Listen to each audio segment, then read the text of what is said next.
Rob Berthoff here on a new video on the topic of a lunar Sabbath. I got a question yesterday on this topic, and ask and ye shall receive. Now, if you haven't heard of this theory before, I recommend exploring some of my other videos and just know that this video exists, but no need to watch this video. But if you have been presented this question or questioning what is the validity of this, then let's dive into it. I think if someone has come to you and emphatically urged that you've been worshiping on the wrong Sabbath, as I was, then, you start to be alert to this and say, okay, what's the truth in that, right? I didn't immediately reject this warning that I was given because, well, isn't this what I'm preaching to others? Aren't I telling others that they're worshiping on the wrong Sabbath, right, on Sunday, etc.? And so how hypocritical would it be for me to not listen and say, well, what's the evidence? Maybe I have it wrong, and maybe I'm missing something, right? After all, we're to prove all things and accept what's good. And so I start looking into this concept of the lunar Sabbath day. And I'll admit, I'm probably the easiest one to convert because I know things have been changed. And I know the idea of asking for the old paths and seeing where the good way is, right? It's super intriguing to me. I'm a truth seeker and I want to know for myself what is real and what's not. So I'm going to be the one to convince if there's something compelling to convince me. So I ask, help me understand better what this lunar schedule looks like. And ultimately, what we find in the response, right, on one site was that the calendar that Adam and Eve had, how do they know how to keep the Sabbath? By the moon. I'm like, okay, interesting, right? Face value seems logical. They were using the moon to know when the Sabbath came. Makes sense. So I imagine Eve asking, when does the Sabbath start, Adam? And Adam looking at the moon and saying, well, that looks like a day 2 or day 3 moon, so I'm guessing in about 2 days. And that seems, I believe that, Adam had far more intellectual than we are now. I'm sure he could discern even the slightest change in the moon phase and be able to know that. But wouldn't he also have a really good memory? Couldn't he also just be like, well, it was 5 days since the last Sabbath? I think they probably would have remembered that. They didn't have a lot going on in their day, It would also seem that they would remember based on how many days since they were with Jesus last. Well, it was 5 days since I saw Jesus last. I mean, imagine if Jesus was here and you were actually walking around with him every week, that you'd been like, no, I know exactly how long until it's 2 more days till I get to see my Jesus again, So then it was like, okay, it's a little bit odd, but so I asked further, show me more, let me help me, right? Show me what this calendar looks like. And the explanation is that the Sabbath falls on every 8th, 15th, 22nd, and 29 days of the lunar month. And at first glance, I'm like, okay, well, it seems logical to me. I really like the idea. Like, if you can learn the moon, then you know what day it is. And so I'm like, okay, totally makes sense. Let's do the math on it, though. And then you start doing the math. You start counting the days between lunar Sabbaths. And while it starts off good, 7 days, 7 days, 7 day, all of a sudden the last week could be 8 days, could be 6 days, could be 10 days. And so then you're like, well, this is now breaking the weekly Sabbath, right? And the response is that that's how it should be. And the response is that, I ask, well, when would these days fall on a calendar? Like I'm going to visualize this. I need to see it, right? So for next month, when are the Sabbaths? Well, it's the 8, 15, 22, and 29. But that's Sunday. So you're telling me that the day changes on the Gregorian calendar every month, and for 1 month, I could actually be worshiping Sabbath on Sunday? To me, it just doesn't add up. And they're like, well, it can change every month, but we don't believe in the Gregorian calendar. I'm like, oh, okay. Because of the time change, right, back in 1752? Like, no, because they believe that God's instituted from the beginning a different time, a different way of keeping the calendar. And they're like, you don't understand, right? They say that Sabbath and feast days are tied to the moon's phase. I'm like, okay. And sometimes a little bit dense, right? Like when I get a topic, I really get a topic. But sometimes I feel like as I'm kind of opening up and trying to collect data, I feel it's pretty stupid sometimes. And I'm like, okay, I'm not getting this, but explain more. Right? And we read in Genesis 1:14 how God sent lights in the firmament and he let them be signs and seasons for days and years. And he says, well, these are our calendars. And I'm like, okay, yeah, that could make sense, but let's unpack this, right? So it's saying that the sun and the moon are signs for season, days, and years. So what's the years? Well, using a heliocentric model, right, just to visualize this, the Earth's relationship to the sun gives us 1 year. The Earth's relationship to the moon would give us each month. And you could then tie that into seasons somehow if you wanted to. Okay. Then we say, okay, well, the Earth's relationship to itself would give us 1 day. But all that checks out, but where the week come in? It doesn't, this verse that he was using doesn't say anything about the week. And so then that's the question, well, what is the week based on? And we find out that it's a period of 7 days, a unit of time, artificially devised with no astronomical basis. The week's origin is generally associated with ancient Jew and biblical account of creation. Okay, so the week, based on scientific understanding, based on everyone's, for the most part, understanding, is that the week is based on a biblical account of creation. And the Jews have always preserved it. But then they say, no. The lunar week was instituted at creation. Okay, let's go back. But Genesis 1:16 says that the moon was created on the 4th day. So the institution of the 7-day week cycle occurred before the moon was created, right? But then they say, no, that day 4 is somehow when the week was created. So when God rested on the 7th day, he's really resting on the 3rd day. Sometimes I feel so dumb.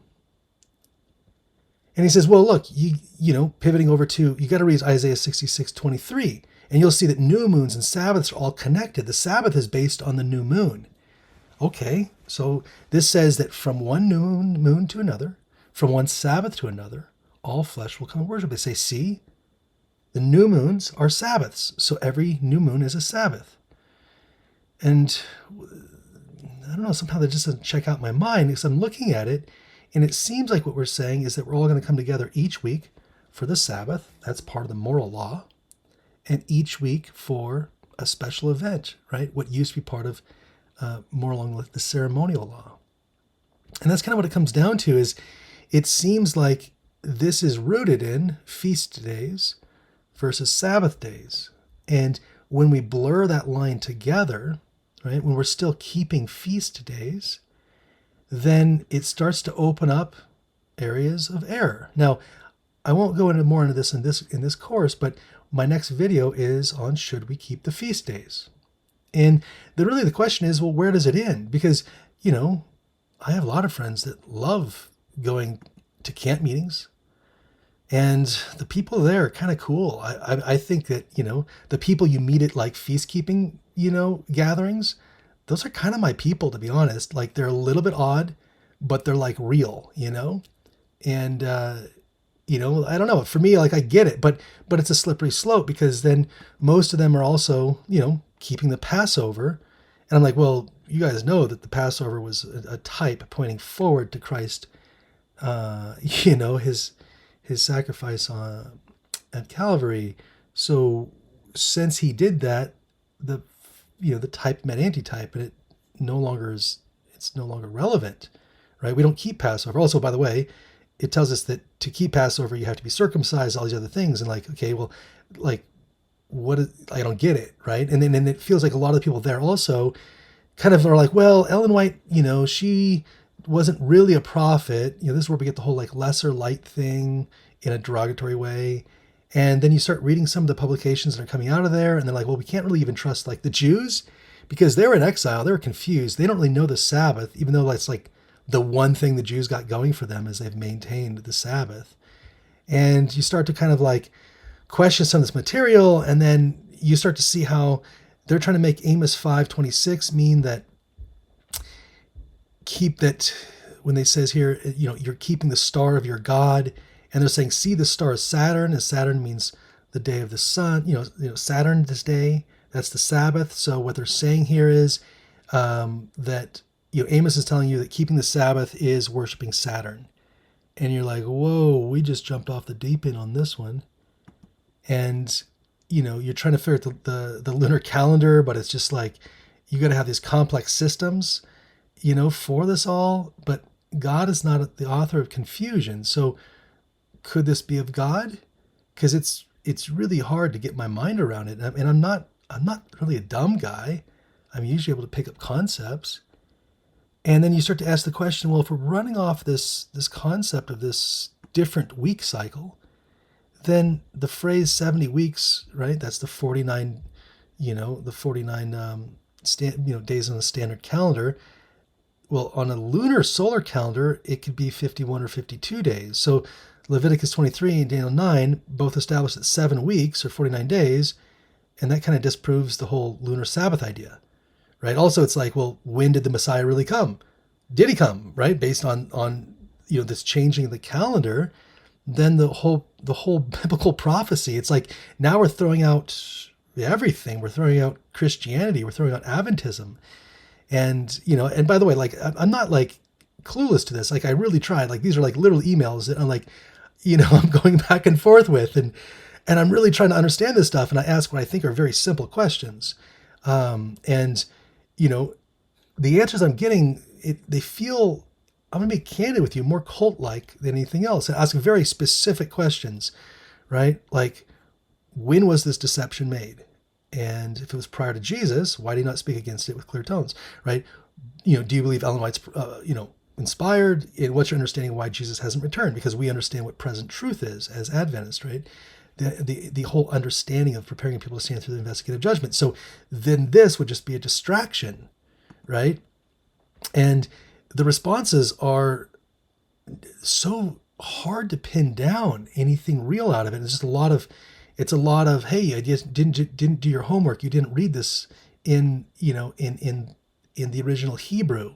You need to understand it in the original Hebrew. And there's just like a lot of stuff that's just like, condemning Ellen White, don't believe in the Holy Spirit. Like, there's just like a lot of stuff that comes out of it.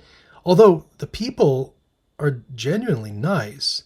I just think that when we start looking at it, we start getting like really bizarre stuff. Like the fact that like, they don't believe that dawn, they start moving to the point where the day starts in the morning. And I'm like, well, no. The Bible's really clear, right? The Bible's like super clear that it starts from evening to evening. And somehow they have this whole like thing around how it actually starts from dawn to dawn. And I'm like, dude, you're saying that you're going to like, the whole idea is that we start in darkness, we end in light. And you're saying that we're going to start in light and end in darkness. Like, it just feels like an inversion, right? Dark becomes light, light becomes dark, right? Truth or lies. You can't believe anything anymore. And it's like, okay, well, this is not bringing me any closer to God. This is just confusion. It feels like my entire world's upside down, but not in a way where it feels like there's clarity out of it, more in a way of mysticism, right? It just feels like you're in a space that just has a weird tint to it. And look, it comes down to this. Who we worship will be a salvational matter. The mark of the beast and the seal of God should be simple enough to understand from the Bible, not requiring any sort of crazy computation. Even with people with a little education should be able to know who they're worshiping and on which day they're worshiping. Because otherwise it reduces the importance of Sabbath entirely. But the lunar Sabbath idea is so complicated that it's like, it's not even from any like one clear Bible commandment, like, hey, seventh day Sabbath. And in one week it's a Tuesday, another week another month it's a Sunday. Like the Bible, it's a whole concept of this, is that it's not Sabbath. So if it's not consistently Sabbath, then, to the law and to the testimonies, if there is no light in them, right? If they don't speak according to the word, there is no light in them, and that's what I feel this is. And so, again, I'm not trying to be mean on this. I think the people that are caught up in this, I think, are nice people. I do think that I'm maybe above average intelligence in the fact that this is, I really tried getting my head around this, but nothing makes sense. There's nothing rooted in anything that makes sense. And if and like I said, even I'm the guy that wants this. I really am looking for new light always. I'm like, okay, there's got to be something out there. I'm not the person just immediately shut it down. I spent the time. I'm willing to go through and read and study to show myself approved. But at the end of the day, my personal opinion is that none of this makes sense. And that the more I research into it, the more it seems like darkness to me. And the more it seems like it's just a complicated way to keep us to essentially have us break the Sabbath day. And so anyways, again, no offense to the people out there that are into this, but if you ask my opinion, there's no light in it.